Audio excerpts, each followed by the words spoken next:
بسم اللہ الرحمن الرحیم۔ السلام علیکم ورحمۃ اللہ وبرکاتہ۔ حضرت سلیمان علیہ السلام حضرت داؤد علیہ السلام کے فرزند ہیں۔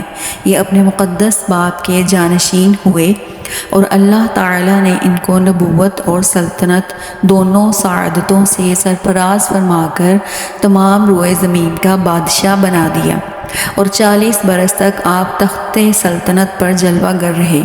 جنوں انسانوں، شیاطین اور چرندوں، پرندوں، درندوں سب پر آپ کی حکومت تھی۔ سب کی زبانوں کا آپ کو علم عطا کیا گیا، اور طرح طرح کی عجیب و غریب صنعتیں آپ کے زمانے میں بروقار آئیں۔ چنانچہ قرآن مجید میں اس کا ذکر سورۃ نمل میں کیا ہے۔ اور سلیمان داؤد کا جانشین ہوا اور کہا، اے لوگو، ہمیں پرندوں کی بولی سکھائی گئی اور ہر چیز میں ہم کو عطا ہوا، بے شک یہی ظاہر فضل ہے۔ اس طرح سے روایت ہے کہ ایک مرتبہ حضرت سلیمان علیہ السلام جن و انس وغیرہ اپنے تمام لشکر کو لے کر طائف یا شام میں وادی نمل سے گزرے، جہاں چونٹیاں بکثرت تھیں۔ تو چونٹیوں کی ملکہ جو مادہ اور لنگڑی تھی، اس نے تمام چونٹیوں سے کہا کہ اے چونٹیوں، تم سب اپنے گھروں میں چلی جاؤ، ورنہ حضرت سلیمان اور ان کا لشکر تمہیں بے خبری میں کچل ڈالے گا۔ چونٹیوں کی اس تقریر کو حضرت سلیمان علیہ السلام نے 3 میل کی دوری سے سن لیا اور مسکرا کر ہنس دیے۔ چنانچہ اللہ تعالیٰ نے قرآن مجید میں فرمایا، یہاں تک کہ جب چونٹیوں کے نالے پر آئے، ایک چونٹی بولی، اے چونٹیوں، اپنے گھروں میں چلی جاؤ، تمہیں کچل نہ ڈالیں سلیمان اور ان کے لشکر بے خبری میں۔ تو اس کی بات سے مسکرا کر ہنسا۔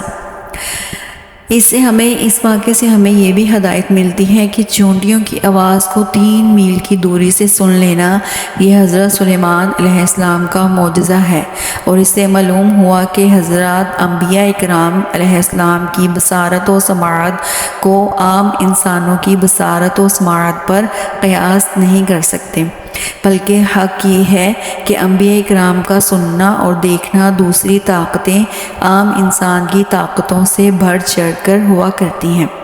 چونٹیوں کی تقریر سے معلوم ہوا کہ چونٹیوں کا بھی یہ عقیدہ ہے کہ کسی نبی کے صحابی جان بوجھ کر کسی کی جان یا کسی پر ظلم نہیں کر سکتے، کیونکہ چونٹی نے کہا وَهُمْ لَا يَشْعُرُونَ، یعنی حضرت سلیمان علیہ السلام اور ان کی فوج اگر چونٹیوں کو کچل ڈالیں تو بے خبری کے عالم میں لاشعوری طور پر ایسا کریں گے، ورنہ جان بوجھ کر ایک نبی کے صحابی ہوتے ہوئے وہ کسی پر ظلم و زیادتی نہیں کریں گے۔ افسوس کہ چونٹیاں تو یہ عقیدہ رکھتی ہیں کہ نبی کے صحابی جان بوجھ کر کسی پر ظلم نہیں کر سکتے، لیکن آج کل کے جو فرقہ واریت والے ہیں وہ صحابہ اکرام پر تہمتیں لگاتے ہیں اور ان کو گالیاں کستے ہیں، نعوذ باللہ معاذ اللہ۔ یہ بھی معلوم ہوا کہ انبیاء اکرام کا ہنسنا تبسم اور مسکراہٹ ہی ہوتا ہے، جیسا کہ احادیث میں بیان کیا گیا ہے۔ یہ حضرات کبھی قہقہ مار کر نہیں ہنستے۔ آگے ہم حضرت سلیمان علیہ السلام اور ان کے جو وفادار ہدہد پرندہ تھا اس کے بارے میں ذکر کریں گے۔ یوں تو سبھی پرندے حضرت سلیمان علیہ السلام کے مسخر و تابع فرمان تھے، لیکن آپ کا ہدہد آپ کی فرما برداری اور خدمت گزاری میں بہت مشہور ہے۔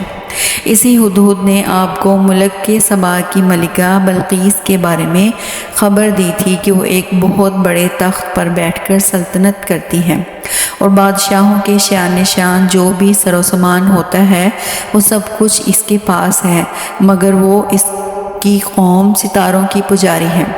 اس خبر کے بعد حضرت سلیمان علیہ السلام نے بلقیس کے نام جو خط ارسال فرمایا، اس کو یہی ہدہد لے کر گیا تھا۔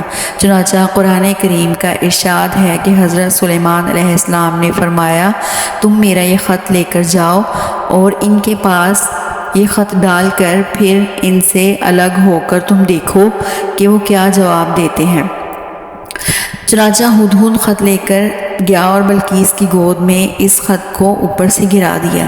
اس وقت اس نے اپنے گرد و امرا اور ارکان سلطنت کا ایک مجمع اکٹھا کیا، پھر خط کو پڑھ کر لرزہ طاری ہو گئی اور اپنے اراکین سے یہ کہا کہ اے سردارو، خط سنا کر بلقیس نے اپنے سلطنت کے امیروں اور وزیروں سے مشورہ کیا تو ان لوگوں نے اپنی طاقت اور جنگی مہارت کا اعلان و اظہار کر کے حضرت سلیمان علیہ السلام سے جنگ کا ارادہ ظاہر کیا۔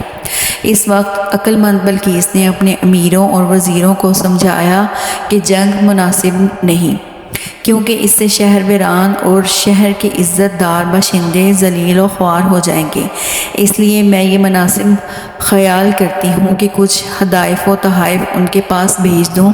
اس سے امتحان ہو جائے گا کہ حضرت سلیمان صرف بادشاہ ہیں یا اللہ عز و جل کے نبی بھی ہیں۔ اگر وہ نبی ہیں تو وہ ہرگز میرا ہدیہ قبول نہیں کریں گے، بلکہ ہم لوگوں کو اپنے دین کے اتباع کا حکم دیں گے، اور اگر وہ بادشاہ ہوں گے تو میرا ہدیہ یہ قبول کر کے نرم ہو جائیں گے۔ چنانچہ بلقیس نے 500 غلام، 500 لونڈیاں بہترین لباس اور زیوروں سے آراستہ کر کے بھیجے، اور ان لوگوں کے ساتھ 500 سونے کی اینٹیں اور بہت سے جواہرات اور مشک و عنبر اور ایک جڑاؤ تاج مائع خط اپنے قاصد کے ساتھ بھیجا۔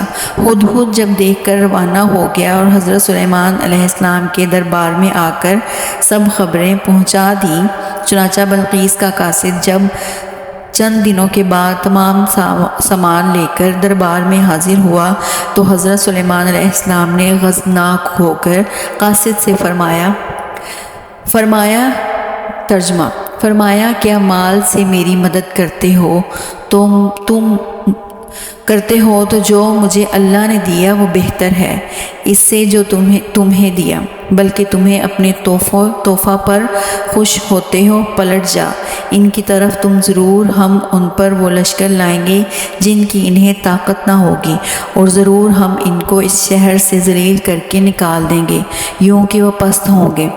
چنانچہ اس کے بعد جب قاصد واپس آ کر بلقیس کو سارا ماجرا سنایا تو بلقیس حضرت سلیمان علیہ السلام کے دربار میں حاضر ہو گئی، اور حضرت سلیمان علیہ السلام کا دربار اور یہاں کے عجائبات دیکھ کر اس کو یقین آ گیا کہ حضرت سلیمان علیہ السلام اللہ عز و جل کے نبی برحق ہیں اور اس کی سلطنت اللہ تعالیٰ ہی کی طرف سے ہے۔